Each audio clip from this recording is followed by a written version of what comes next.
Assalamualaikum warahmatullahi wabarakatuh.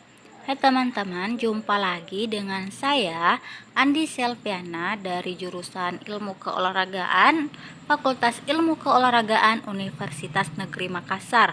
Nah, teman-teman, pada video kali ini kita akan membahas biomekanika olahraga pada materi work, power, dan energi. Nah, teman-teman, untuk mengefisienkan waktu, langsung saja kita ke materi pertama, yaitu kita akan membahas tentang usaha atau work. Dimana dalam kehidupan sehari-hari, istilah usaha itu selalu diartikan dengan jenis aktivitas yang tidak menyenangkan, seperti halnya bermain.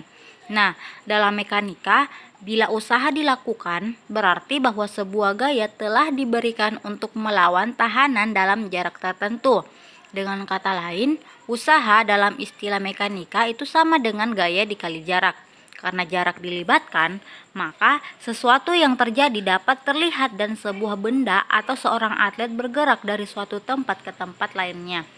Atlet memberikan gaya dumbbell, di mana akibatnya dumbbell akan bergerak ke atas pada jarak tertentu.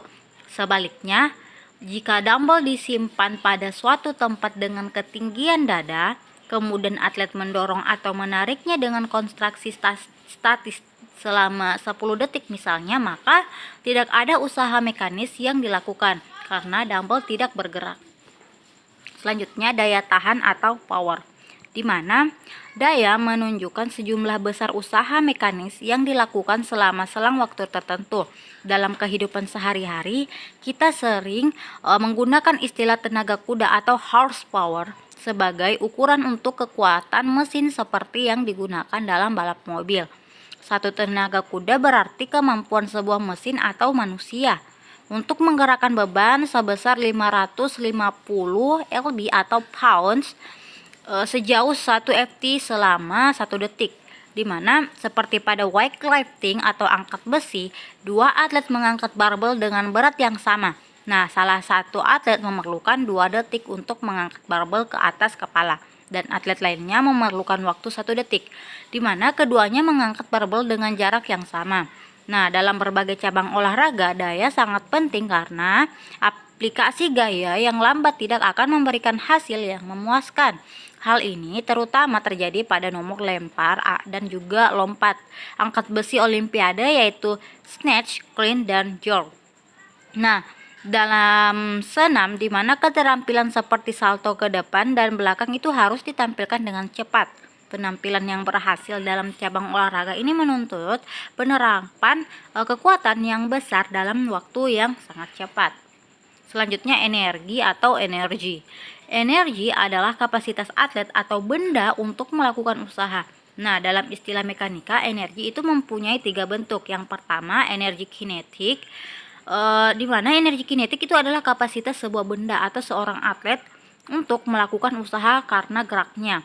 Semakin besar massa yang dimilikinya atau semakin cepat bergerak, maka akan semakin besar kapasitas untuk melakukan usaha. Dan benda apa saja yang sedang bergerak itu mempunyai momentum dan energi kinetik. Selanjutnya, yang kedua adalah energi potensial atau potential energy.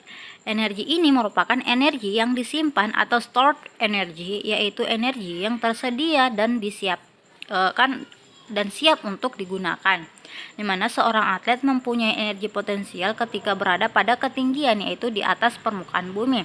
Semakin berat atlet dan semakin tinggi posisinya di atas permukaan bumi, maka akan semakin besar energi potensialnya. Yang terakhir adalah energi regang atau strain energy. Nah, benda yang mempunyai energi ini, jika benda tersebut mempunyai kemampuan untuk kembali ke bentuk semula seperti ditarik, ditekan, diputar, ataupun didorong keluar dari bentuk semula, maka usaha harus dilakukan untuk menempatkan benda pada kondisi ini. Dan setelah berubah bentuk, maka kemampuan benda untuk kembali ke bentuk semula berarti benda juga dapat melakukan usaha. Nah, kemampuan elastis dari otot-otot yang diregangkan pada atlet pelari, pelompat, ataupun pelempar misalnya, itu juga merupakan contoh penggunaan energi regang atau strength energi tersebut. Nah, baik, latihan fisik itu dalam pelaksanaannya kan lebih difokuskan kepada proses pembinaan kondisi fisik atlet secara keseluruhan, dan juga merupakan salah satu faktor utama yang sangat penting yang harus dipertimbangkan sebagai unsur yang diperlukan dalam proses latihan guna mencapai prestasi yang lebih tinggi. Nah, di mana tujuan utamanya adalah untuk meningkatkan potensi fungsional atlet dan mengembangkan kemampuan biomotor ke derajat yang lebih tinggi. Nah, melalui latihan, kondisi fisik kebugaran jasmani atlet itu dapat dipertahankan ataupun ditingkatkan, baik yang berhubungan dengan keterampilan maupun dengan kesehatan secara umum, di mana kebugaran jasmani ini sebagai penentu ukuran kemampuan fisik seorang atlet dalam melakukan tugasnya sehari-hari. Makin tinggi derajat kesegaran jasmani atlet, maka akan semakin tinggi pula kemampuan kerja fisiknya.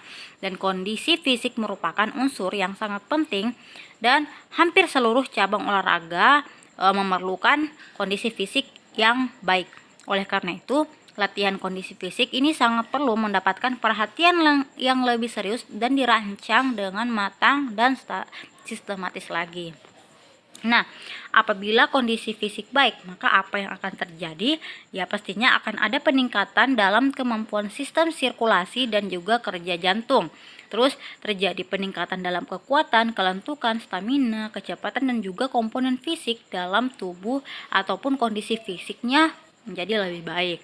Terus akan meningkatkan efektivitas dan efisiensi gerak ke arah yang lebih baik. Terus waktu pemulihan akan lebih cepat dan juga respons bergerak lebih cepat apabila dibutuhkan.